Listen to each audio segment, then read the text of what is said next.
All right, final episode thoughts. So some other stuff that we didn't cover in that last thing we recorded. Because we had a couple of things that we kind of just forgot because we were recording it very late at night. And now I can't remember what they are. Right, Santa's motivation. So we don't have any idea. We still don't have any idea what Santa's motivation is, and that might be part of the point. It seems like we're about to give ourselves an epiphany, given, and maybe that's what happened to Santa at the end of that route as well, which is why his motives seem a little inscrutable to us at the moment. And the other thing is, like, did we mention specifically why everyone was on the boat? There's the 4 people that need to be punished. There's June, who we believe is 0. Yeah. There's a whole bunch of people that have skin in the game from the previous experiment, from the previous Nonary game. And then there's us, who has no connection to anyone except June, who probably just wanted to see us one more time before she died. Yep. Which is like... romance of the century. I love that my death game meet cute turned out to be real. Oh, man. Any idea how June paid for all this? I wonder. Don't we all? Anyway, let's zip ahead. Well, I think the answer is paid for all this? Let me see whether or not these... Good point. Let me see whether or not all the white locks unlock for us if we just jump ahead here. They do. Okay, they default to that. So I'm going to ensure that we go the correct direction here. And that... Yep. Alrighty. And then...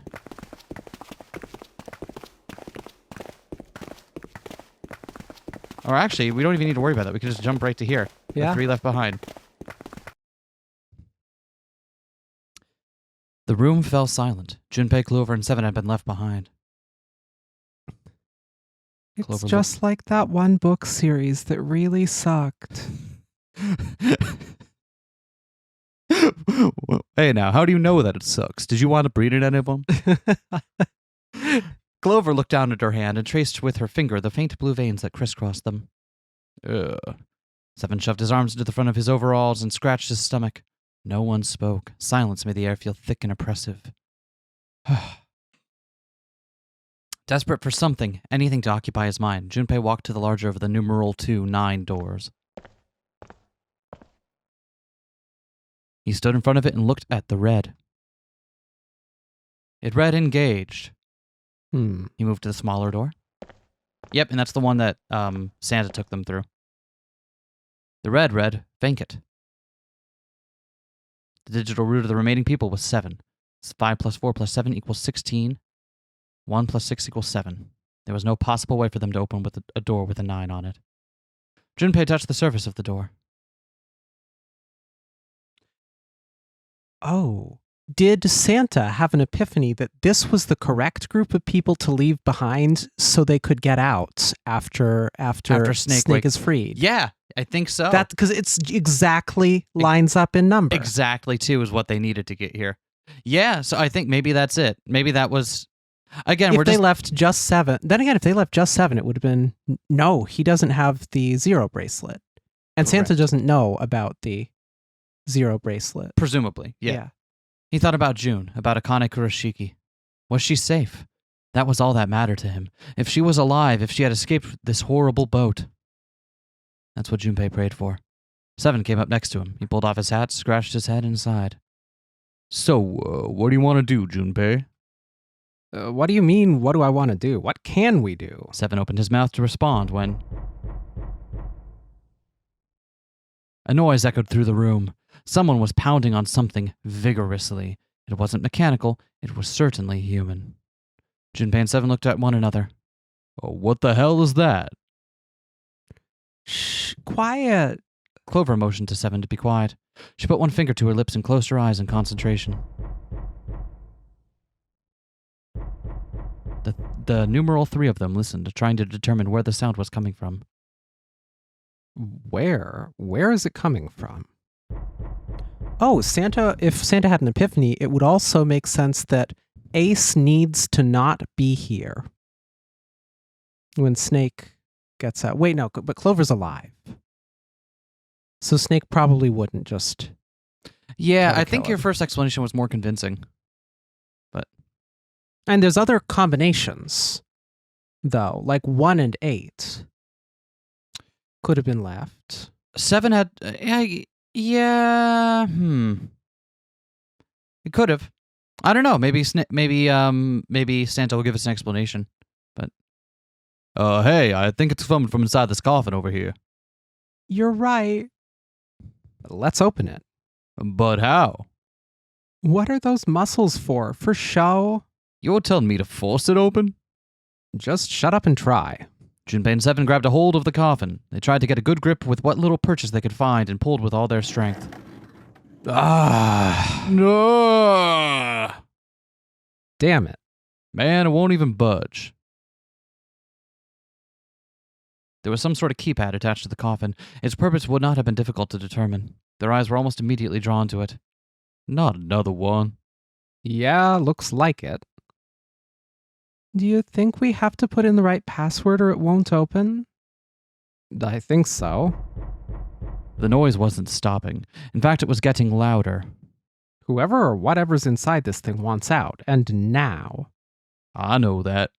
But how? Without a passcode, I don't think there's much we can do. They couldn't even tell how many numbers the passcode needed to be. Isn't there a hint somewhere? Well, let's look for one, eh? She has the note. Unfortunately, there didn't seem to be anything near the coffin. Clover ran to examine the pews, and Seven investigated the desk, but they turned up nothing. There's nothing here. Not making this easy, are they? The sound still wouldn't stop. It wasn't a noise that belonged in that room.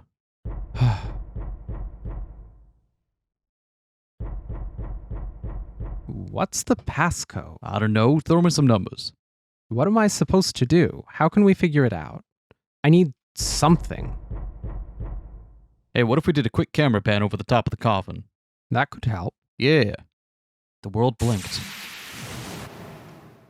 Yay, we got a Tiffany! Suddenly, there was a voice inside of Junpei's head. Truth had gone, and truth had gone. Ah, now truth is asleep in the darkness of the sinister hand.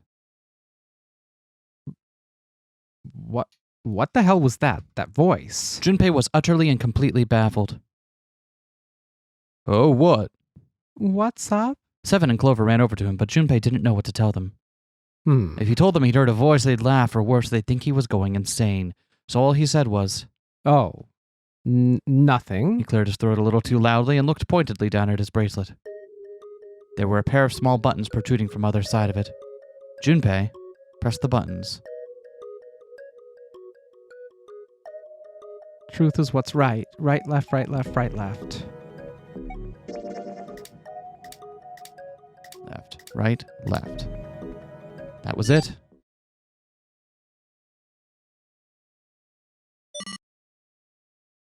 Eight numbers blinked on and then off on the bracelet display. Junpei checked one last time. 1, 4, 3, 8, 3, 4, 2, 1.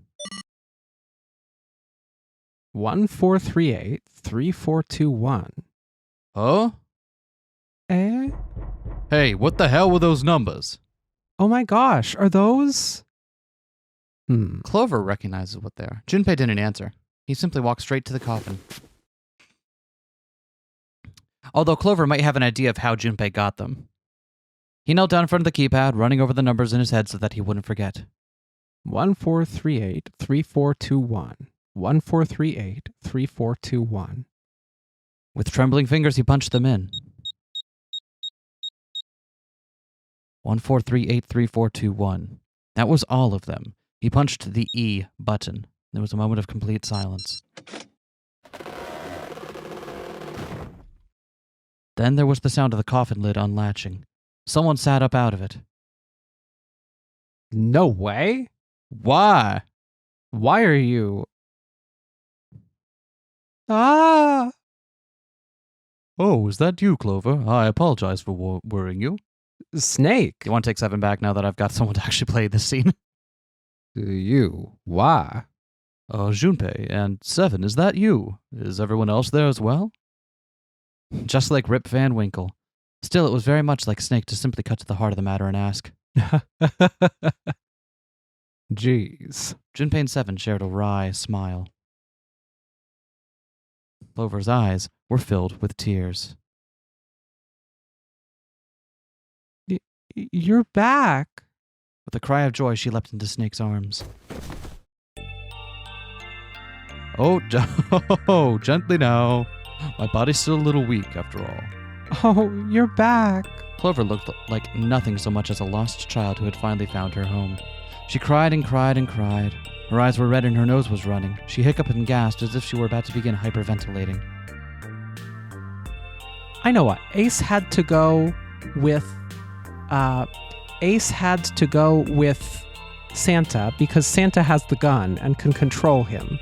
If it was Ace and Lotus left behind with 7, Ace would simply use the knife to kill them, take the 8 bracelet, and leave. Got it. Yep, you're right. You're back. You're really here. Her voice was happy, but almost desperate, as if she feared he would disappear again if she stopped talking to him. Tear after tremendous tear rolled its way down her face. Her small arms strained as she clutched Snake's body as tightly as she could. Perhaps she had to convince herself he was real. Perhaps she was worried he would be gone the moment she let go. Perhaps she simply didn't know what else to do. Oh, you're back. Oh, come now. What's gotten into you? You're acting as though I've returned from the grave. Not as though. You did. I really thought you were dead. Huh? You jerk. Idiot. Clover broke into sobs so great she could no longer talk. It was a touching reunion between brother and sister. Even though Junpei knew they had little time and every minute they waited was a minute they wasted, it felt cruel to pull them apart. Junpei and 7 sat down on one of the pews waiting for Clover to calm down before explaining to Snake what had transpired.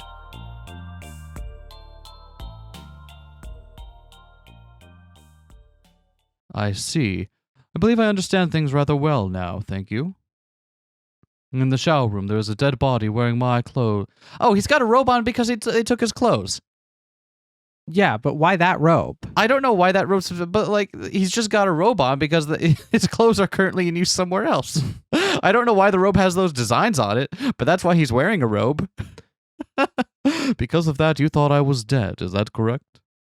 He had quickly and neatly summarized the events of several hours. Yeah. Junpei nodded. You also discovered a corpse in the captain's quarters, and Santa turned on you here in this room. Do I have it straight? Well, the dead body in the captain's quarters is a surprise. Sorry, there wasn't a good time to tell you. Don't worry about it. Well then, I've got a pretty decent idea of what happened while I was indisposed, but still something of a mystery is who did all this and why. The corpse in the shower room that looked like me, the corpse in the captain's quarters, why were they killed in the way they were? You don't know? No, why would I? The guy in the shower room, we don't know who he is, so let's just call him Mr. X. An unknown person X. Good, I understand. Anyway, this Mr. X is wearing Snake's clothes. But you're wearing some kind of weird robes. That means someone took your clothes and put them on Mr. X. We need to figure out who that was. Oh, I apologize, but I have no idea who might have done this to me. I only just now woke up, after all. I was unconscious during all the events you just described to me. They must have undressed me and changed my clothes during that time. When were you knocked out? When we split up to look for the red. Where did they get you? Do you remember? It was a small room in one of the hallways on C deck. What happened? The same thing that happened to every one of us when we were abducted. A canister releasing some sort of gas was thrown into the room. I believe the gas is some sort of incapacitating agent. It's funny if Canny throws canisters of gas. That is really funny, actually. Ah! Then that means it was 0. Looks that way, huh? Well, there's nothing else I have to tell you, so when I woke up I was in this coffin. Hmm. Junpei crossed his arms and thought. Why? Why did Zero make Mr. X wear Snake's clothes? How would that benefit Zero? Well, We know from the other route. yep. I don't get it. What the hell does any of it mean? And I have no idea how I got this passcode for the coffin either. Truth had gone, and truth had gone. Where did those words come from? Why did I feel compelled to push the buttons on the bracelet after hearing them? Seven had asked him about it while they waited for Clover to finish crying. He'd had no answer for him then, and he still didn't. All I know is my fingers moved on their own. It was like I did it subconsciously. I don't get it. What the hell does any of it mean? His mind was a maelstrom of mysteries, clues, theories, and more mysteries. He could barely think. And also, Snake and Clover had been subjects in a similar experiment 9 years ago. The ability to access a morphogenetic field is affected by a couple of things. The first is epiphany, and the other is danger. And someone did actually die. A girl. Her name was, The girl who died was Santa's sister, right? presumably. Yeah. There had been another experiment conducted on this same ship 9 years ago, and a girl had died during it. Morphogenetic field theory. The two murders. Switching clothes. The nonary game. And whatever strange thing was happening to Junpei himself. The maelstrom in his head spat out words and ideas that disappeared back into it almost as soon as he grasped them. But as he struggled through them, Junpei began to realize something. There was something that tied all of them together. And the point connecting the dots. Zero. He's the ringleader, the person who trapped 9 of us on this sinking ship. Zero should know everything. If we can uncover Zero's identity, all of our questions will be answered. Who was Zero? Junpei had the beginnings of a theory. We could only test it, or perhaps. At any rate, we'll have plenty of time to decipher the details later. For now, it's of the utmost importance that we escape. Junpei, it was 4:30 last time you checked the clock, yes? Means we have less than an hour. Must hurry. Hey, how are we gonna get out of here? Not obvious, through the other number 9 door. 5 plus 4 plus 7 plus 2 equals 18. 1 plus 8 equals 9. Yeah, you're right. With Snake, we can open the door. Don't tell me you hadn't figured that out. As they sniped back and forth, Junpei glanced at Snake's left hand. He was wearing a bracelet with a 2 on it. Come on, you gotta tell me these things. I assumed you figured it out. Forget it. Let's just get going. 7 stomped off toward the smaller number 9 door. Clover, Snake, and Junpei followed. 7 quickly laid his hand on the red. An asterisk appeared on the screen. Junpei and the others followed suit and laid their hands on the scanner panel. Soon there were 4 asterisks on the screen. 7 glanced at them, then laid his hand on the lever of the red. All right, you guys ready to go? Yes. Yep. Junpei paused for a moment. Not yet. Before we go in, I'd like to check something. You want to check something? Yeah, but before I do, 7, could you pull the lever? I want to make sure we can verify with just the 4 of us. What do you mean? We don't need, Just do it, alright? But if the door opens, don't go in yet, okay? Please, this is really important. I really need to check this, okay? Work with me here. Junpei looked directly into 7's eyes. The older man looked back for a moment, then nodded. Fine.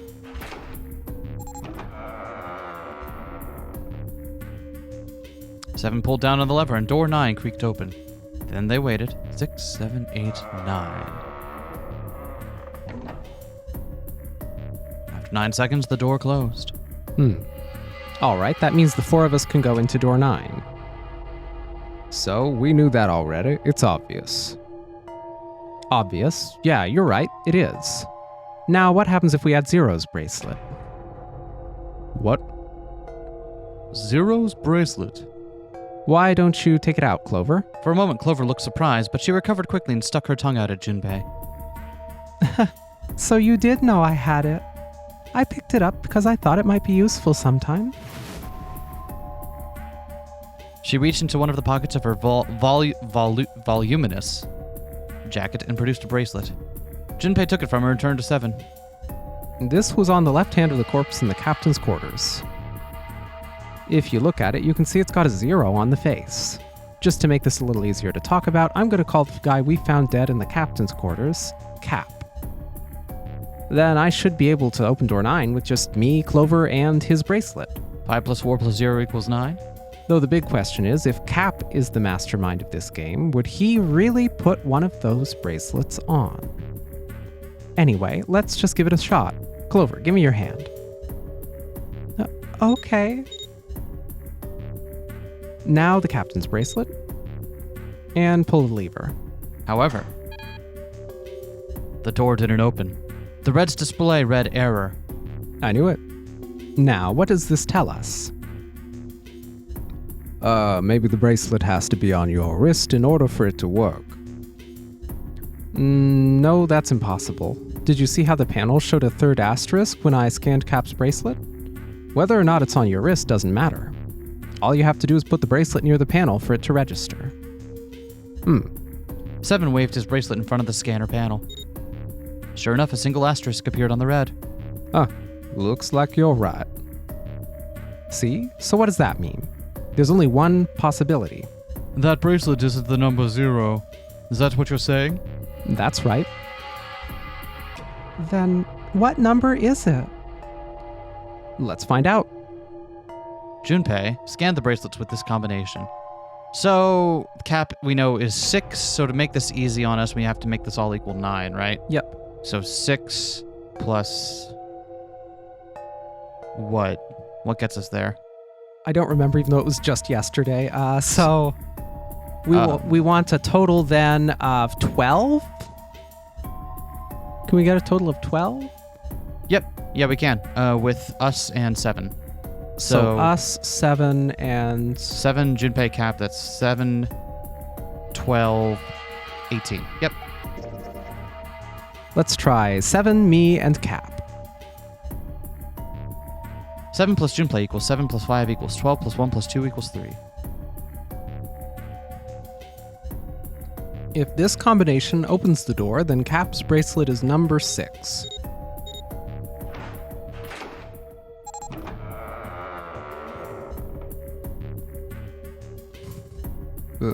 Hey, it opened. The door opened.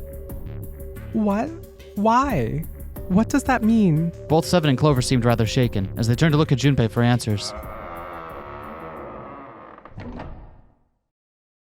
The door slid heavily shut. Junpei raised an eyebrow. Isn't it obvious? Cap's bracelet is number 6. 7 plus 5 plus 6 equals 18. 1 plus 8 equals 9. But doesn't it say 0? This isn't a 0. The symbol on here isn't a number 0. It's a letter O. Oh? Whoa, wait a minute. I don't get it. I mean, we figured out that Cap's bracelet is 6, right?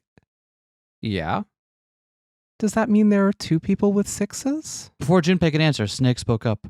There is most likely only one person with a 6. But I don't get it. What about June? Well, this is only an educated guess, but I think June's number was never 6 to begin with. Their bracelet was flipped. In other words, June's real number is... 9? That seems the most likely. Then all this numbered doors stuff was just a load of crap? Why would you say that? Because if June is 9, then the numbers wouldn't match up. Clover grabbed Junpei's notebook and began to write furiously in it. Here, look. Junpei leaned over to look at it. List of all the numbered doors June's gone through. I'll let you know what I'm writing, okay, Snake? The number 1 door, 4. Or the first, the first door is 4. 6 plus 3 plus 5 plus 8 equals 22. 2 plus 2 equals 4. The second door was number 8. 6 plus 3 plus 8 equals 17. 1 plus 7 equals 8. The third door, 6. 6 plus 3 plus 7 plus 8 equals 24. 2 plus 4 equals 6. And the fourth door, 6 plus 3 plus 20 plus 8 equals 18. 1 plus 8 equals 9. And that's also not to mention that the ninth man managed to correctly get through the door he thought he should be able to. Wait a minute. Why does that say the 4 door and it adds up to 9? Because that doesn't seem right. that might just be a typo. Because the last door she went through was the ninth door. Okay. That I think that is legitimately a typo. Okay. Because that's her, Santa. Wait. Oh, sorry. I get it. It's in order. First door, second door, third door, fourth door. There's still a typo because it says fourth door, numeral 4. That should be numeral 9. Yeah. Unless it is a... Is it a 4? Is it a funky 4? Wouldn't make sense. No, that still wouldn't check out. Yeah, that is just legitimately a typo. And that's everything. I wrote down which door she went into and with whom. And I wrote what all the numbers were. Interesting that she was always paired with Santa. Huh. So, interesting. She was always paired with Santa. So if her bracelet legitimately wasn't what we thought it was, then so is Santa's. And then that just works. Yeah, if Santa's was a 0, or also a 9. So if you switch 9 in, wherever there's a 6, the numbers don't work. If the digital root is 7, you can't open door 4. If the digital root is 2, then you can't open door 8. Clover, do you notice anything interesting on that list? What do you mean? You're talking about 3, right? 3? Santa's always in the room with her. That's what you're saying, isn't it? Are Santa and June co-conspirators? Yes, that's right. What about it? That's quite simple, really. You told me the first time you came to this room, Santa was the first to refuse to leave June behind. Now, doesn't that beg the question why? Why would Santa do such a thing? The answer is easy. Because Santa can't open door 9 with only 7 in Lotus. Of course, there's only one reason for that. His number isn't actually 3. Santa's real number. 7, would you be so kind as to modify my sister's equations? Wait, Santa is 0? Santa has a 0 bracelet, yeah? Damn! Fuck! I wanted June to be 0. Huh! Let's see how this plays out. 7 took the pen from a confused Clover and began to adjust her calculations. This is what you were getting at, right, Snake? Read out the changes he made, and when he finished, he looked at Snake. Snake smiled. Thank you, that is exactly right, 7. Santa's true number wasn't 3, it was 0. No way. Santa is 0? Either that or he's just really overthinking this, but... And June was 9, not 6. Conversely, Santa was 0, not 3. Because this means that there was a second 9 bracelet, because the 9th man had to... Wait, what was scanned for the 9th man to get through that door? Yeah, what was scanned for the 9th man to get through the door? And also the face number puzzle was set up with the numbers everyone assumed that they had, rather than what they actually had. The 9th man was holding June hostage, so it didn't matter whose bracelet was the 6 and whose was the 9. If his was a 6 rather than a 9. June got held hostage a lot during this game, didn't she? Yeah, but you're also right. Oh wait, yeah. was Clover the one who got held hostage by the 9th man? I don't remember. I genuinely like don't it was remember. June. Hold on. I don't remember. This is gonna bug me. Go ahead, go for that, and I'll look it up while you're... Go for what? +3 and -3. Oh, conversely, Santa was 0, not 3. +3 and -3, they cancel one another out. Nothing appears out of order. Santa was still playing by the rules of the nonary game this whole time. Precisely. So you're saying Santa planned this whole thing? I'm not sure if he acted alone or not, but I think it is safe to conclude that he is 0. My hypothesis is correct. Why would June and Junpei be here then? Yeah, that's the thing that doesn't make sense to me is why Junpei is here. Because everything made sense with the assumption that June was 0. Hold on, I'm scanning through the last episode to see if I can find who then... oh, yeah. Yeah, so see, that doesn't work because the 9th man takes Clover hostage. The 9th man takes Clover hostage. Okay, so he has to have a 9. For real. Let's see, who did he scan in that door? Yeah, because he had... He went in with Ace... He went through the 5 door with Ace, himself, and Clover. So he is either a 9 or a 0. Yeah, because 419. So. Yep.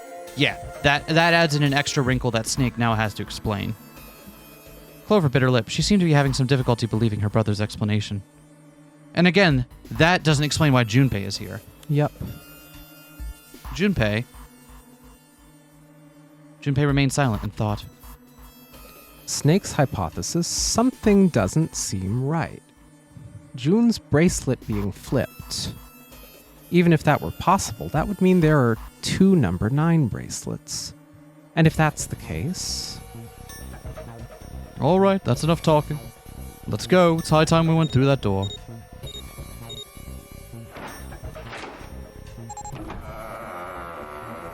Yeah, I think Snake is actually wrong about this.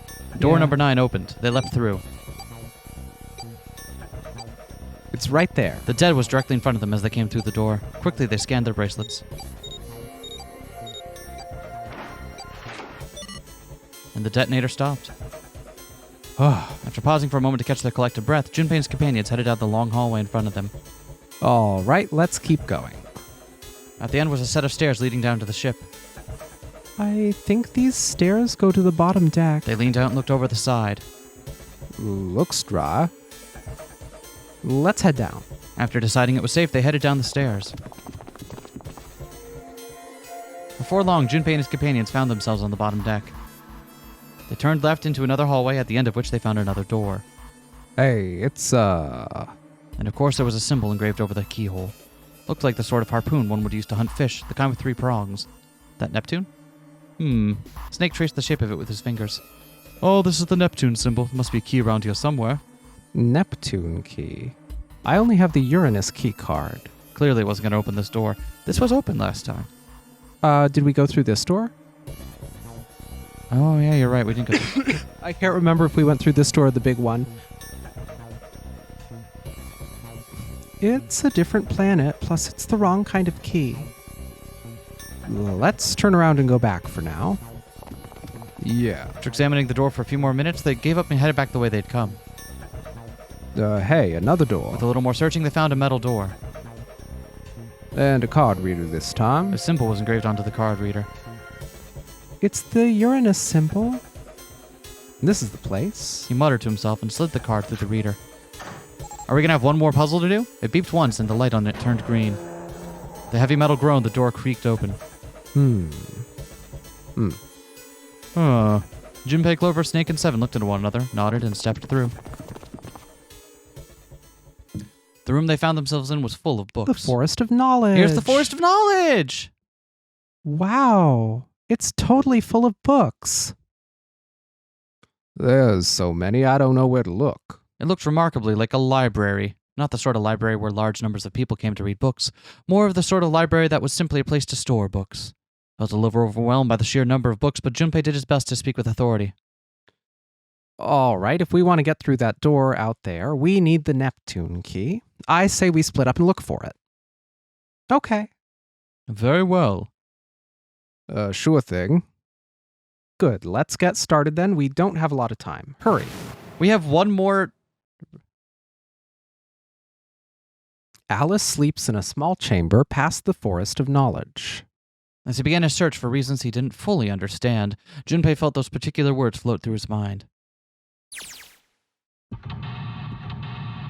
One more puzzle. Yeah! One more puzzle. You thought we were done. Have we had the Junpei do his eye flash thing in all the other ones? It feels like we haven't seen that in a while. Yeah, I think we only had it for the first one. Hell yeah. So I guess this really is the final one then. All right. All right. Let's do some reading. This is nauseating. Okay. Yeah, all those books. Oh, I see. So what's happening here is we're actually shuffling around the outside. Mm-hmm. Does that make sense? Yeah. Okay. Let's start here. There's a note on that table. Lights to the books. What does that mean? Interesting. Well, intelligence often hides itself in darkness. Ever thought about the pages of a book? Each page only sees, maybe 2 or 3 minutes of light before the reader is on to the next. They spend the rest of their lives locked in darkness, rather like myself. That's horrible. Oh, don't get me wrong. I'm not complaining, not at all. I live in the darkness, yes, but that has gifted me with the ability to catch the truths others might miss. Near the voices hidden in the darkness, you might say. There's a note on top of the table. It says lights to the books. This handrail is made of metal. It's a coat rack, like a place where you can hang coats and hats and stuff. Well, this one's not too big, so maybe just hats. A hat stand, you put hats on it. Okay. Click the books. So that lets us Whoa. go down there. I'm just testing like what we have access to at the moment. Okay, that's a shelf. That's a shelf. Yeah. Energy theory, huh? I don't even understand the damn title. Looks like this shelf's all science and technology. So the one up here is energy theory, okay? There's a shelf up there, shelf over here. This is the one that had something in it. So we'll come back to that. So looking from here, let's take a look at this one first. This book is called Mind Swap. You mean you could, change bodies with someone? Well, I guess I wouldn't mind switching bodies with my brother or Junpei too much, but I'd rather die than let Seven switch with me. What the hell? I'd even want to swap bodies with a little brat Hey, were you just imagining it? You were. Shut up. Yeah, well, he wasn't the only one. Junpei. Teletemperation and telepathy. What the hell is this one about? Well, I know what telepathy is, but I never heard of teletemperation. It refers to having the ability to travel through time. Are we going through a whole bunch of sci-fi tropes now? Kitab al-Azif. Man, they've got some weird stuff here. I can't even pronounce this one. Who's that? Some famous guy? It's not a person's name, it's the name of a fictional book created by Abdul al-Hazred.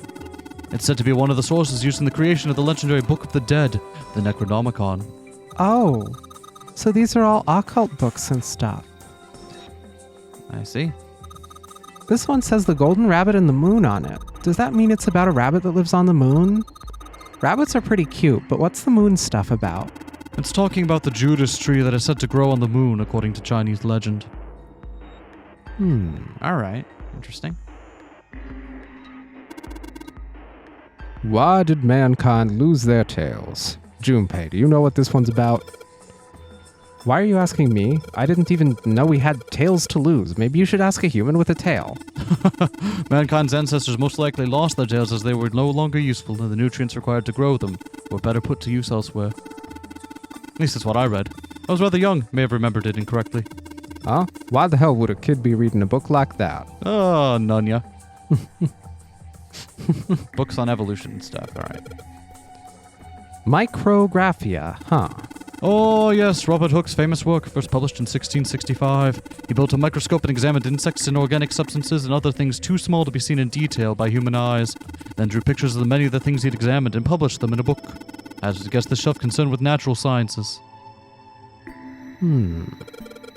Creatures of the South Seas, huh? I wonder if this one's got pictures of colorful fish and stuff. Paleontology. This one's about fossils, right? Ammonites are pretty nasty looking. There's going to be a lot to get through in this escape room, I'm just now realizing. This one says transition of extinct species. Oh yeah, June was telling me about that. We need to hurry it up or we're going to end up in the pages of a book like that. Yeah, no? No, nothing? Alright. Introduction to geology, huh? Oh, thinking about the Earth even when you're on the ocean. Kind of romantic in a way, I guess. Mother Nature. Is that some sort of book about hippie chicks? Probably not, except perhaps tangentially. It's most likely about environmental protection. I was just trying to make a joke. Dude, hippie chicks? Really? The theory of evolution. Heck, even I know this one. This is that Darwin guy, right? Well, yes and no. Charles Darwin wrote a book called On the Origin of Species. In it, he put forth his theory of evolution. Yeah, I remember that part. He called it natural selection. Exactly.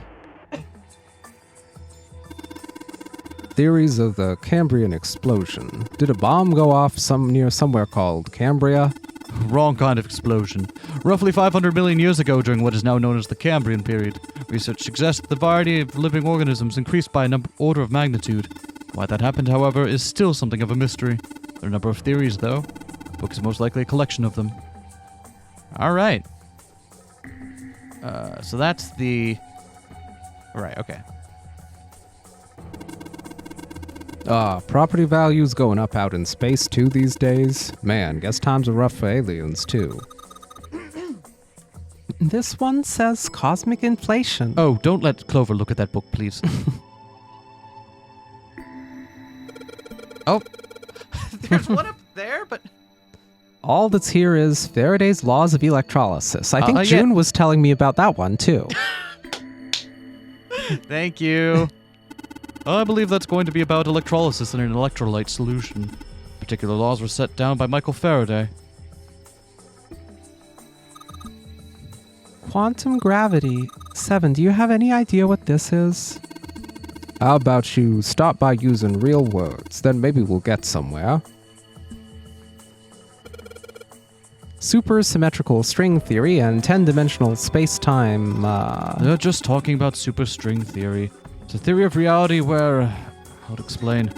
It says that all elements of the universe are governed by the vibrations and harmonics of tiny supersymmetric strings. What's this, an overview of conformal field theory?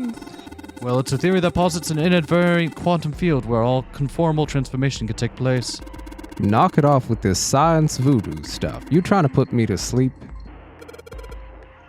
Theory of general relativity, huh? Oh, I know this one. That's Einstein, right? All right. Do we want to Let's look at click 'em. these now, or do we want to continue looking around the library before we start? Let's click them. What's the deal with these titles? They're all just gibberish. Hey, what if we, switched them around? Switch them around. Yeah, if we move them around, maybe they'll spell something. Like open? Oh, I get it. Yeah, heck, it's worth a shot.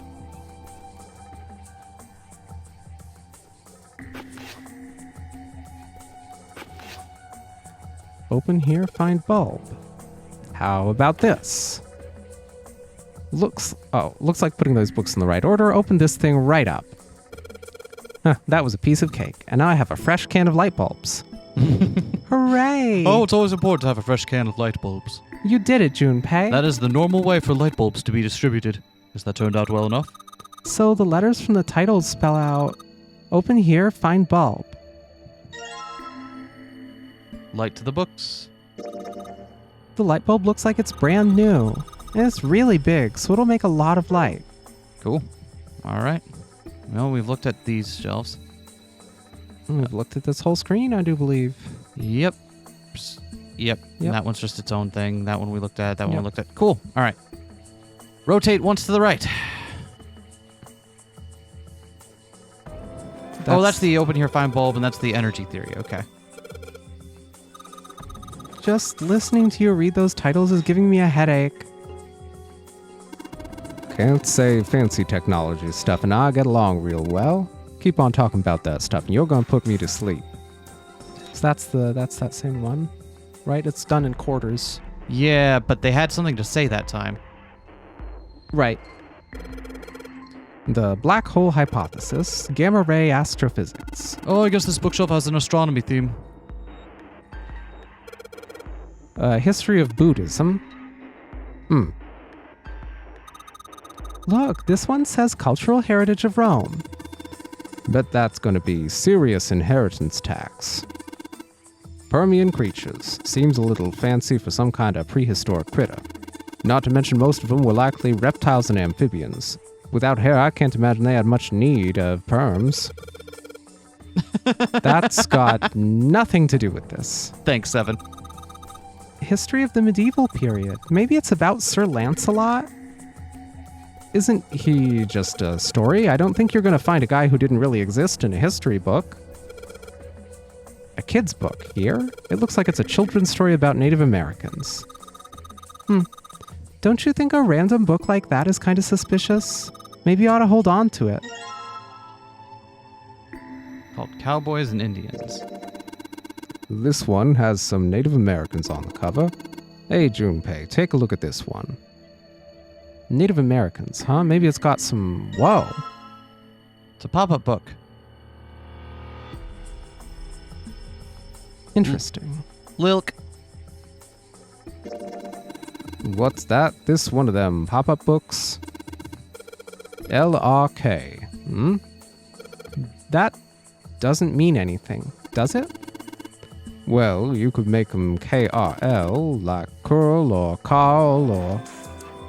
I bet we have to shine the light through this at Yep. something. Absolutely. These books all seem to be about history. What's Hellenism? I think it's something like a fusion of Greek and Oriental culture. Oriental history. Maybe this one's about China's 4,000 years of history or something? Hey, Chinese history and Oriental history aren't the same thing. This one's called History of the Western World. Well, I'd assume it's about European history then. Yeah, just gonna leave it at that. Snake doesn't seem like you. Huh. Hey, look at this. This book's called Greek Mythology. Damn, that thing's huge. Can't imagine anyone's actually gonna read the whole thing. Pretty sure it just put me to sleep. Okay. All right. One more to the right. Just to make sure that... Yeah, okay, that's the same shelf. Kind of what we suspected. There's a door. This big opening is the door to the library. It's pretty impressive. Almost looks like the door to a shrine or a church or something. There's another door after it and a passageway beyond that. At the end of that passageway is a door with that Neptune symbol engraved on it. Hurry up, we need to find the key with the mark of Neptune. Oh, Okay. and also just slammed the microphone into my chin. This sounds like a job for the best brother and sister team in the world. Man, it's like Seven and I don't even exist. I mean, you're the one doing almost all the work here, so I don't know what you're complaining about. Would you like me to go through the books, Junpei? Is that what you were asking for? Principles of monkey behavior, huh? I'd imagine that's a book describing praxeology studies on monkeys. Monkeys are very similar to humans evolutionarily, so I imagine the research was fruitful even. Oh, look, Seven, here's a book that's perfect for you. It's called Correlation of Muscle, Bone Density, and Bone Strength. You're just saying that because it says muscle. This book is just called Dissection. This bookshelf must be all medical books. From what I can tell, it sounds as though these books have been organized by genre. Library must be massive. I'm rather impressed by how well organized it is. Functions of the human brain. Huh. I guess this is a book about the nervous system? I'd love to ask you to read it to me, but I don't think we have time. I'm kind of curious about it, too. There's got to be a reason why people connect with each other, you know? This one, it looks just like that picture book from earlier, the one with the pop-ups. You think they're part of a series or something. They do have the same binding. Fundamentals of baseball. There's a baseball on this one. Come on, Junpei, let's see what's in it. I'm gonna go out on a limb here and say it's probably baseball stuff. Whoa! Kill, head. Gouge the head and kill! This is a pop-up book. It's got the letters H, E, A, and D popping out of it. Human equilibrium theory. Human anatomy. Regeneration of internal organs. Well, that's... Dissection atlas, huh? This whole shelf is full of medical books. Look, this one's called Recreation of Lost Human Functions. You think they're talking about if you, lose part of your body, then you could grow it back? I don't think so. I think they're talking about reconstructing abilities that humankind once possessed. In other words, they may be talking about cultivating a sixth sense. Ancient gladiators. What's this book doing here? Maybe they were researching human physical limits across history. Oh. Okay. And that's everything on that shelf. Okay, so once more to the right. And that's back here. Is this where we were to begin with? Yeah, I think. No, it's not. I think we have... Okay. Because if we do one more turn, now we're back. And Okay, there we go. So that one So is I believe the we've same. seen this shelf. Yeah. Yes. Okay, we've So seen it's- that. So it's the... Wait, we've seen those ones too. Those are the ones we just looked at, aren't they? Wait, no, they're not. Yeah, these are new ones. What's that one called? It says Foundations of DNA and Genetic Engineering. Automated robotic assembly line techniques. Huh. What's that? Some sort of comic book? Geez, I guess boys really like that stuff, huh? No, you were thinking of a different sort of robot. This book is talking about automated machinery that's used to build things like cars. Communication and computer science, huh? It's a pretty generic title. Be honest, it's so vague I don't really know what it might be about. An overview of photochemistry. I think whoever set this up wanted us to see the cover, not the spine. Let's look at it, okay? Looks like there's a whole lot of space behind these books. Look, Junpei, I think there's something hidden behind the books. Another powerful light bulb. This is a brand new light bulb. Looks like a pretty high wattage one, too. Well, there was a light bulb here. There isn't anything here now. Okay. Oh. And that was over here, right? Yeah. Yeah. Yeah, we have seen these ones. That's weird how it's lined up. Oh, I get it. So When from we're this over- angle, we can't click on the top bit. Okay. Huh. Yeah. Weird. All right. So that's everything on there. Can we click on the ladders? Please tell me no. Okay. Oh, it's just the ladders show you how you get up there. Okay, so let's go downstairs. Yeah, let's do it. Let's see. There's 1, 2, 3, 4. Yeah. Oh, no, 3. 1, 2, 3. Okay.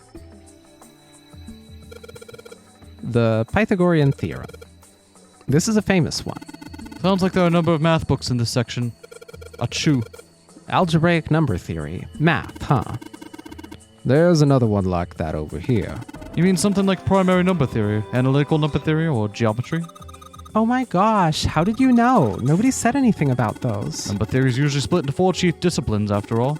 There's a book named Algebraic Theory. A wild guess is that the other 3 would be there as well. Looks like it was right. Alright, what's going on down here?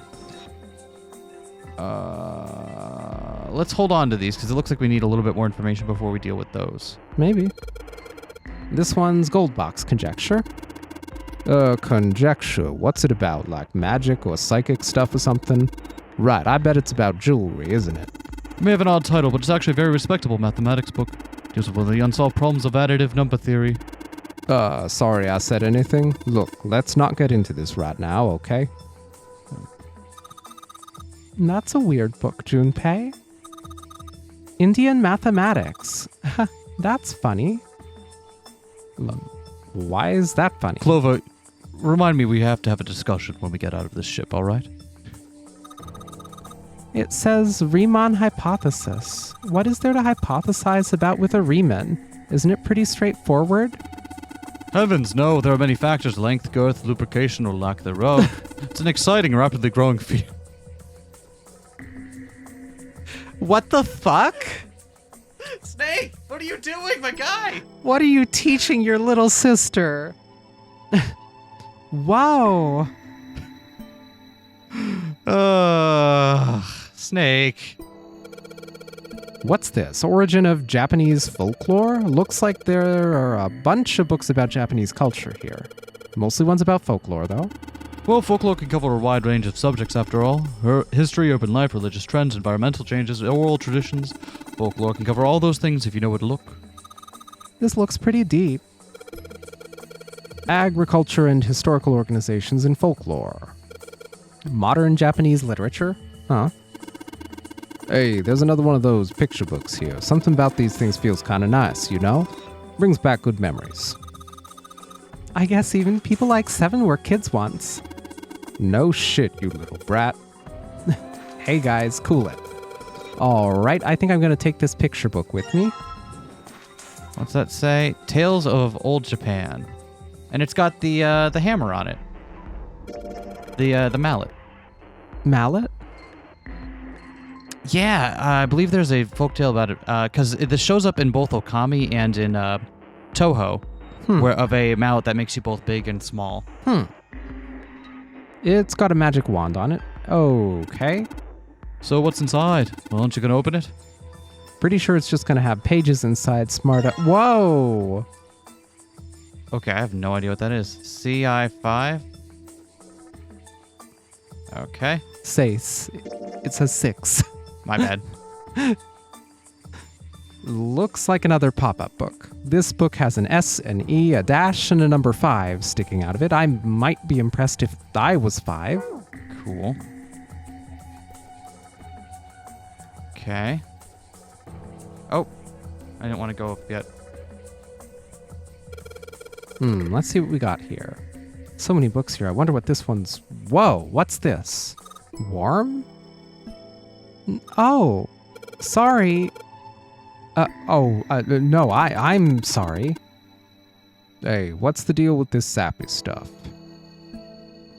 There are a bunch of books on folklore and myth here. Oh, that's where the bulbs go. Okay. That's where the bulb... Oh, there's already one bulb? Is there? No, not yet. Okay, hold on. So we need to find one more bulb. Yep. This bookshelf has a sort of glass inlay. It's pretty big, but there's only 6 books on it. That seems kind of weird. Hey, it looks like there's something on the bottom. I can't really see it, though. The glass is all foggy. Okay, so we need a combination for here. There are books here in all sorts of languages, but there's something suspicious about the shelf on the left.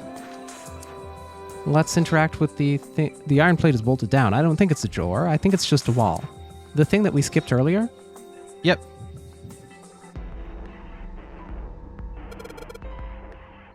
Dad kind? What the hell is this? Wasn't that a German mathematician? Maybe it's a complication of his work. A compilation of his work, even. Libernis?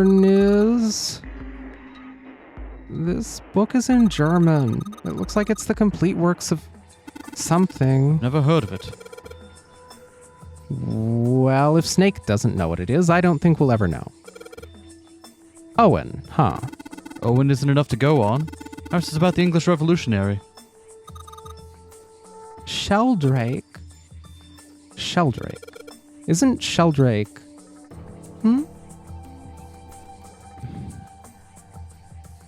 Alright, so nothing we can do here just yet, apparently. Feels like we're missing one, doesn't it? A bulb? Certainly. Small Probably the bulb is in the other thingy, the thing that's locked.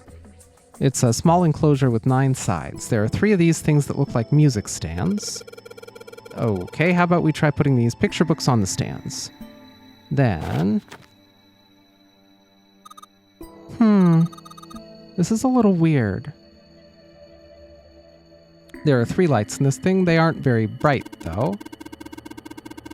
Hey, didn't we find some kind of really powerful light bulb earlier? Why don't you put it into one of those lights? Yeah, well, it'll get a lot brighter, but... There are 3 lights, that means 3 light bulbs. There won't be much point unless we replace all 3 bulbs. We need 3 light bulbs, huh? Okay, so it won't let us come in here till we have the last light bulb. Well, let's interact with the lock. In the middle of the glass door is a cylinder lock. You know, the kind of lock where you rotate the numbers around until you've got the right ones to open it. What the hell is this? It's like they just gave us the answer. Guess I might as well give it a shot. What does that mean? It's like they just gave us the answer. Oh, hold on. Oh, is it 632415? Yeah.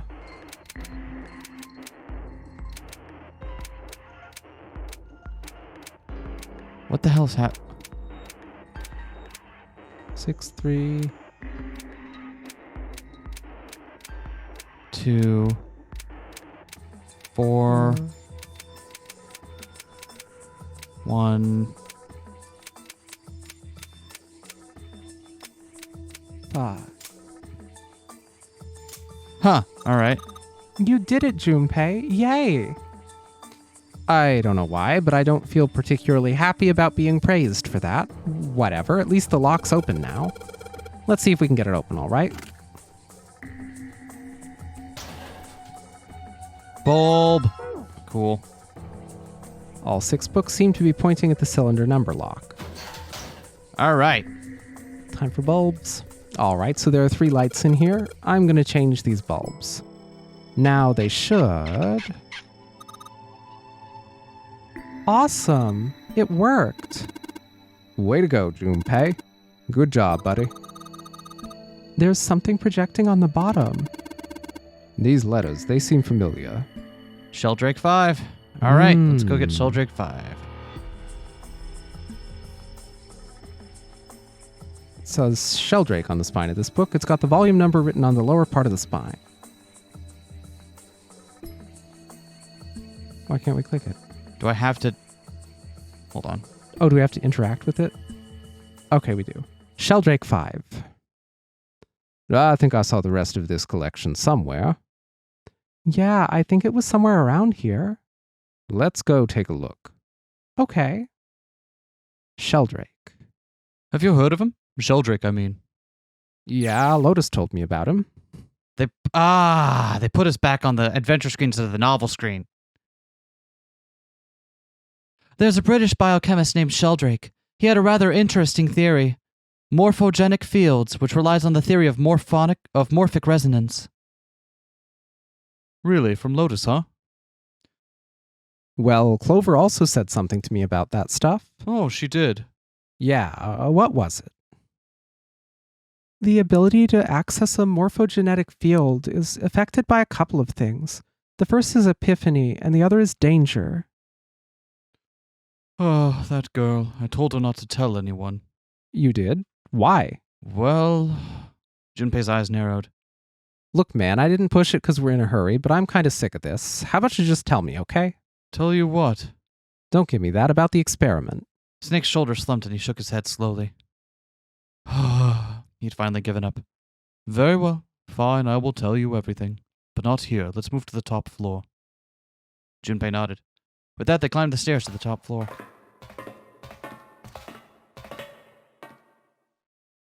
Snake was silent for a moment after they arrived, then finally crossed his arms and spoke. Suppose I might as well start by telling you why I kept quiet and why I made sure Clover did as well. To be honest, the explanation is quite simple. Zero told me not to. I had little choice. He didn't walk up and tell me, of course. He gave me a message engraved on a card. Snake reached into his sleeve and pulled out a small, stiff piece of paper. That's a Braille card. It looks just like the one you showed us earlier. So you had 2 cards. No, only one. Huh? What do you mean? I thought that card just had some rules for the nonary game on it. Yes, it did. And those were the rules I read you. However, they were not the only thing on the card. You fucking called that too. Didn't you? Did I? I feel like as soon as he read it, one of us was like, oh, but because he has the card and is reading it, we can't guarantee that that is the information on it or all the information on it. Yeah, There I mean, could we be got something that else. much. Yeah, and also because he was talking to Clover afterwards as well. We were Yeah. like, he might be sharing something with her. Yeah, and this is what it was. Yep, this is what it is. It was something I didn't read. Perhaps I should say there was something I couldn't read. And that was... Tell no one of the events that took place 9 years ago. Tell and I activate your sister's detonator. It is a threat on our lives. Oh, well, Snake nodded. Well, what about Clover? Did she get a message from Zero too? I don't believe she did, but it doesn't strike you as strange that Zero would shut my mouth but not hers? Yeah. To be on the safe side, however, I told her it was best not to tell anyone. Still, apparently she told you. That girl. What's wrong with her telling me? I figured some stuff out with the things she told me. Huh. I mean, it looks like the whole activate her detonator thing was just a bluff. She's prancing around downstairs, happy as a clam now that you're back. Snake glanced down at Clover and Seven, examining one of the bookshelves. That's very true. I've decided that I can trust you. I've decided to tell you the truth. The chance that Santa's Zero is very high. I feel I can assume Santa doesn't have the time to observe us at the moment. And at any rate, even if he were, I'd very much doubt he would kill us. Why? Clover told me about the 4-leaf clover. About the words. If he knew about that, then he was in my group during the first experiment, I'm sure of it. He wouldn't kill us, no matter what the situation was. Snake paused and cocked his head, as though he was listening to something very far away. His face looked dark, as though something was weighing on him. Hey, Snake? Junpei wasn't quite sure what to say. Snake turned around and looked at him. Yes, I know. You want to know what happened during the experiment. Yeah? How much do you know? Clover told me about,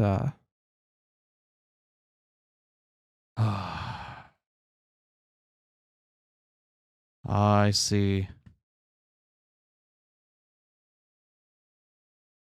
The morphogenic field in the experiments 9 years prior. How the experiment had taken place simultaneously at 2 locations, one being the ship and the other being a building in Nevada. And the girl that died during the experiment. She told you all that, did she?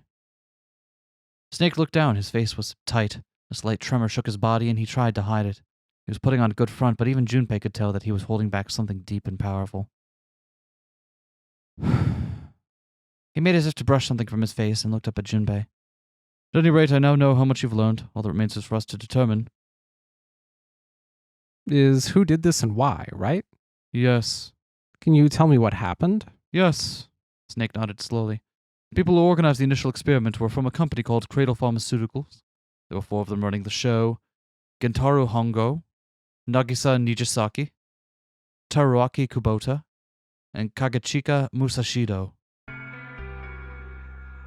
Hongo was the CEO of Cradle Pharmaceuticals. Nijisaki was his right-hand man and did the lion's share of the planning. That looks like the one that was the body double for Snake. Yeah. That's the 9th man. Kubota fled the company's research and development division. Or led. Why did I say fled? Musashido was their majority share stockholder. That's Captain. And that's the captain. It was these 4 people who planned the initial experiment. Let me simplify it for you. Hongo designed it, Nijisaki put it all together, Kubota developed the technology required, and Musashido provided the cash. So it's Hongo, Nijisaki, Kubota, Musashido. Junpei couldn't shake the sense that he had heard those 4 names somewhere before. Of course, more than 4 people were required to conduct an experiment at this scale. To that end, they organized a top-secret team to assist them with their research. All in all, they gathered 10 people or so. Those 10 completed their team, and they were able to begin the project. They named it the Nonary Project. The purpose of the experiment was to research the prospect of controlling a human mind through sheer will. The vessel, I suppose you could say, for this control was the morphogenic field. Why did the glycerin suddenly begin to crystallize? Why did the crystal structure of EDT undergo a sudden change? Why did the rats improve their puzzle-solving skills with each generation? Experiments with humans produced the same results. The more people who knew the answer to a question, the more there were who could answer correctly without having seen the problem before. Why is that? How could that happen? The answer is that the shape of the answer has been stored in a field invisible to the naked eye. And through that field, the resonant event transmits information related to that answer. That is essentially the idea behind morphogenetic fields. But that's just a theory. A game theory? Got it. Oh, I do enjoy a good chortle now and then. Can't bring yourself to believe it. Yeah. Let's say someone killed another person because the devil told them to do it. Whether the devil exists or not has no relevance to the murderer. They believe the devil exists. Whether or not he does is immaterial. So what matters here is that Hongo believed in the morphogenetic field. That is right. Snake nodded. But I still don't get it. You said they wanted to figure out how to control people, right? That is what you were saying. Yes. So how are they going to do that with a morphogenetic field? Oh, whoops. I'll keep it simple.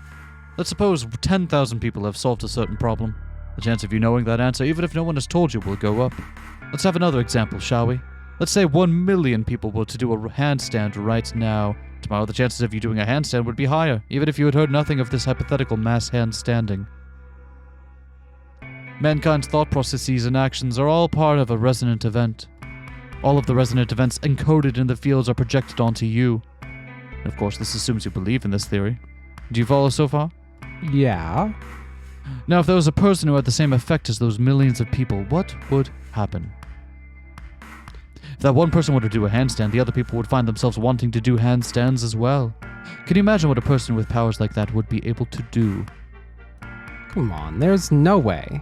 I'm not done. Imagine another scenario. Imagine another person. This is an ordinary person. Let's say he does a handstand. Or if there was someone who could grab the resonant event he created by doing that and use it to make other people do handstands. What would happen then? A person who has the power to write the field and someone who can read from the same. Think of them as the writer and the reader, or the transmitter and the receiver. What would the world be like if there were people with abilities like these? Junpei thought about it for a moment. So, the transmitter's resonant event can be transmitted through the field and sent to the receiver. And then the transmitter can control the receiver however they wish. That's what you're saying, right? Yes, well, close enough at least. Come on, that's just crazy. Well, if you want to prove that, then you'll have to test it first. At least that's how they thought. That was why they decided to do their experiment. That was how the nonary project began. Snake suddenly looked very serious. By the way, Junpei, have you ever heard of the Gansfeld experiment? Junpei cleared his throat and tried to act calm. Yeah, that was an experiment in telepathy, right? You place a pair of subjects in separate rooms, then you show one a picture and ask the other what they see. Interesting. I'm impressed. That is exactly correct. So, why'd you bring up the Gansfeld experiment? It was used to screen subjects for the nonary project. A hospital in a remote town was affiliated with Cradle Pharmaceuticals. Hongo used it to conduct experiments on visiting children in secret. Some of them, he found, had potential. He began to gather children that showed promise, children that seemed as though they might be able to access the field. Of course, none of them volunteered. They were kidnapped. His face barely moved as he spoke. There were 9 pairs of siblings taken for 18 children total. For reasons that were not fully understood at the time, each pair had 1 transmitter and 1 receiver, split perfectly.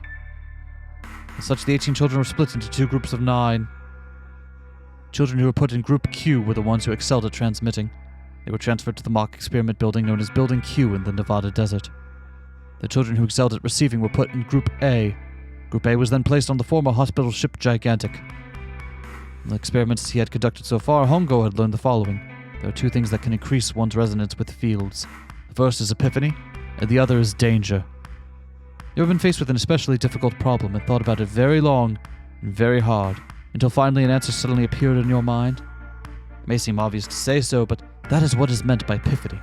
The information obtained through that epiphany could be easily transmitted through the fields, where it could be easily interpreted. Adding danger to that equation allows for even easier field access. That is where Hongo came in. They set up a number of puzzles across the Gigantic. The participants had to solve each one before they could move to the next room. Of course, he hadn't forgotten to include danger. He had detonated a bomb on the hull of the Gigantic. The children of Group A were forced to play the nonary game as the ship sunk. By forcing the children into a life-or-death situation, Hongo hoped to increase the likelihood of their tapping into their fields. The children from Group Q, on the other hand, were confined to the mock experiment building, Building Q. Building Q duplicated the interior and puzzles of the Gigantic exactly. Every detail was exactly the same. Hongo explained the situation to the children in Group Q. Solve the puzzles you find throughout the rooms. When you have the answers, transmit that information to the children in Group A. If you succeed, they will be able to solve the puzzles and escape. But if you fail, the Gigantic will sink and your brothers and sisters will drown. Wouldn't this only work if the kids on the boat didn't also have a way to just solve the puzzle from first principles? Right? Yeah, unless the puzzle... Yeah. Right? Because if they can just solve it on their own, then how do you know that what's happening is the information being transmitted over the field and not them just, solving the puzzle? Yeah. And then if you make it different, then how do you know it's... Because the trick would be that you'd have to have puzzles that were just similar enough, but missing a key component that could only be got through transmission. Right? So making them exactly the same would defeat the whole point of your experiment. Those were his orders. Do you know why the astronauts of Apollo 13 were able to return to Earth safely? It's because NASA had access to a replica of the Apollo 13 capsule. All of the equipment, the instruments, everything, all of it identical. Everything was just like the real Apollo 13. NASA was able to replicate the situation the astronauts had found themselves in, and by putting themselves in the same situation, they attempted to solve the problems the astronauts were dealing with. Once they found solutions, they reported their findings to the men aboard the actual capsule. That is how they were able to return safely. It was the same with the Gigantic and Building Q. The children from Group Q had to use the power of epiphany to solve the puzzles they found, and transmit what they learned through the fields.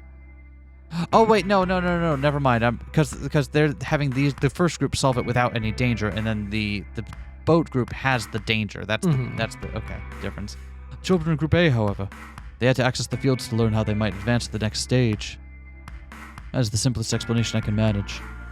Snake sounded defeated. His half-hearted attempt at derision served only to show how much the story had affected him. Just as Junpei was about to speak. Hey, Junpei, Snake, how much longer are you two gonna sit around on those bony asses? I'll let you know that my ass is perfectly firm. Get down here already. Seven's voice echoed up from below. Snake took a deep breath and blinked rapidly, as if just waking up from a long nap. He's right, you know. Let's go, shall we? We don't have much time. We need to get out of here, and soon. Snake headed for the stairs, but Junpei put an arm out to stop him. Hold it. There's one more thing I want to ask you. Sure. Are you sure that there were 18 kids? Why do you ask? Well, I thought it was only 16. Oh, yes, that's what they said on the news, wasn't it? No doubt that 18 children were abducted and used in Hongo's experiment. After all, you couldn't exactly play an honorary game with any less now, could you? Well, yeah, but are you saying that the news got it wrong? Or 2 of them weren't kidnapped. Yes, I am. There were 2 more children. However, they had no relatives that I'm aware of. Imagine no one filed a police report when they went missing. They were brother and sister like Clover and I. The brother's name was Aoi. The sister's name was... Her name was... Oh, so that's going to be Santa and his sister. Yep. Because they don't have Light parents. and Nona. Because the names Seven remembered were Aoi, Light, and Nona. Mm-hmm. Aoi was... and Light and Nona were Lotus's children. I see. Snake couldn't bring himself to continue. It looked as if what he was about to say brought him to great pain. Her name was Akane. What? What? So Santa is Aoi? Yeah. And Akane is Santa's sister, What the fuck? who he doesn't recognize or has assumed has been dead this whole time and therefore wouldn't assume, Or is collaborating with. or is collaborating with. That was the girl who died. Junpei felt as if he'd been punched in the stomach. His vision went blurry and his head felt light. Akane Kurashiki died? 9 years ago? Then who's June? No. That's impossible. It can't be true. Akane isn't that uncommon of a name. If Snake had known her last name, well, that's a different matter entirely. So they share a name. A lot of other people do too. It doesn't mean anything. It was someone else. Of course it was. It has to be. Junpei shook his head hard and pulled himself back to reality. There's something wrong, Junpei. Your breathing sounds strange. Then Snake had noticed. Junpei cleared his throat and tried to act calm. Oh, no, it's nothing. I'm fine. Let's get back down there, all right? Snake raised an eyebrow, but said nothing. He headed down the stairs, Junpei bringing up the rear. That or Akane is Aoi. Akane is Aoi. And Santa isn't, and it's a coincidence? No, but that doesn't make sense. That doesn't make any sense. Ignore me.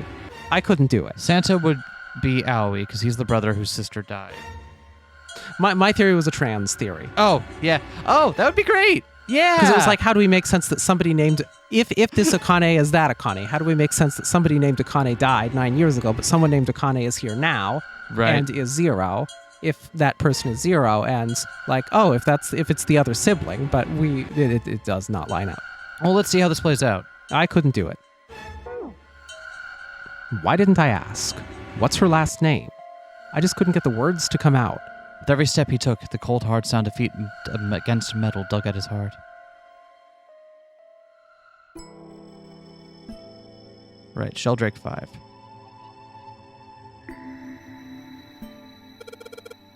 Sheldrake, this is it. This is what the shadow picture was pointing to. But didn't it say 5 at the end of the shadow picture? Yes, I think we need to find the 5th volume. Well, would you look at that? There's a big red button behind this book. I'm not saying we could have done this whole puzzle through exhaustion, but I am going to imply it. I guess we should press this button.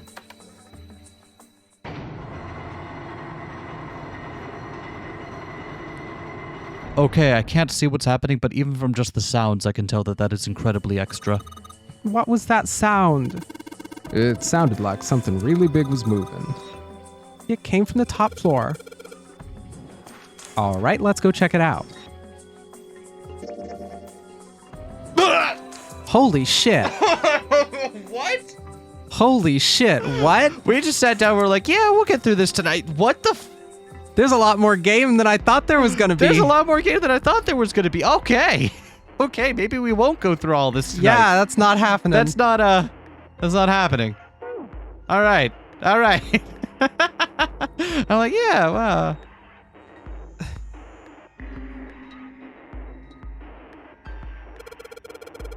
There's a keyboard in front of the numbers, and there are 4 Roman numerals on the wall. It's got to be a hint of some sort. 13, 14, 10, 13.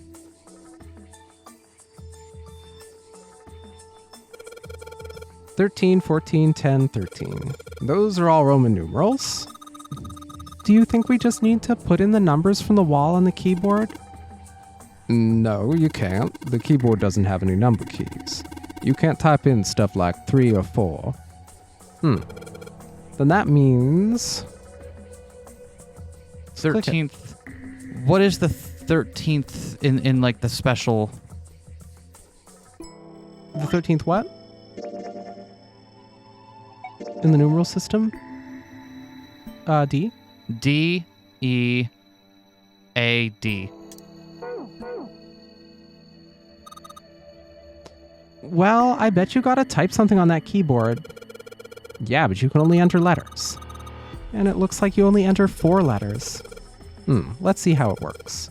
Guess you need to hit enter once you type in the letters, and you can erase what you typed with clear. Okay, I get the basic operations. Let's give it a shot. Wait, what's it say on the hint screen? Okay. That's a space bar. Yay! You did it, Junpei. It's unlocked now. Oh, good job, Junpei. Whoa there, don't get too excited. Didn't they have less than an hour before the ship sunk? How Yeah. is there this much game left to go? The password was dead, remember? Just makes me think whatever's waiting for us isn't good. So what? Geez, you're such an old lady. We can't be worrying about stuff like that. I mean, come on, we got it to unlock, didn't we? Let's go, hurry up. It's a thick metal door. There's a handle in the middle of it, though. All right, handle, it's time we got this over with. Damn it, I can't get it open. This thing won't even budge. What? Why not? We put in the password, what else do we have to do? Then that means it's the other door. What's the point of that? All right, let's get this thing open. What was that was petty, game. Petty. You found it! I'm looking now at the flowchart being like, oh god, we do have a long way to go, don't we? Sure do. The door opened and Junpei and the others leapt through it. All right, this is the next Just step. as Stefan was about to finish his sentence. Our attention was drawn to the clang of metal on metal ringing out behind them. The door! They spun around. The door they just come through had slammed shut. Did that just close on its own? Don't tell me we can't go back. I don't know, let's see. Junpei grabbed hold of it with both hands and pulled with all his strength. Ugh. Damn it. It looks like it locks automatically. Is there any other way out? Well, there's another door over on the right. There's a card reader next to it. It's got a red light on it, though, so I'm pretty sure it's locked too. But there is a card reader, right? Yeah. Perhaps if we find a key card, we could open the door and leave. Well, yeah, that might work, but, Hey, wait a minute. Are you saying we're gonna have to search through this room for one little card? Oh, man. They took a second look at the room they'd found themselves in. It was filled with piles upon piles of all manner of things. The only word that could describe it was chaotic. It was like a tornado had passed through, followed by a giant who had picked up and shaken the entire room a few times. Looks that way. Junpei's heart fell. No way. For real? Clover and Seven looked as though they were about to cry. Well, we can sit down and wait to die, if that's what you prefer. Rather doubt that, however, so it'd be wise to start looking. We haven't much time. Let's find that key card. Oh, and the Neptune key as well. Won't be able to get through the hallway without it. Well, all right then. Don't all go start at once. Let's begin. And we'll go through this one apparently next time. Yeah, because there will be at least one more next time, maybe two. We were just sitting down tonight, like, hey, let's just knock the rest of this out and be done with it and just get it done. And then we're just like, no, More mysteries. fuck you. God.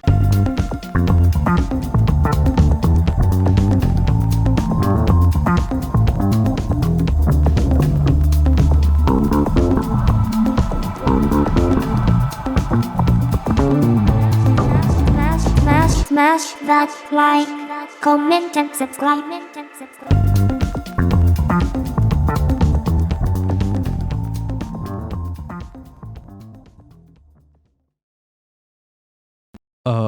Clover? Yeah, what's up, bro? This is not a joke, all right? Oh, Snake, you know you can talk to me about anything, right? Oh, okay. I'm your sis. I'm here for you. I do appreciate that. Then, what does poggers mean?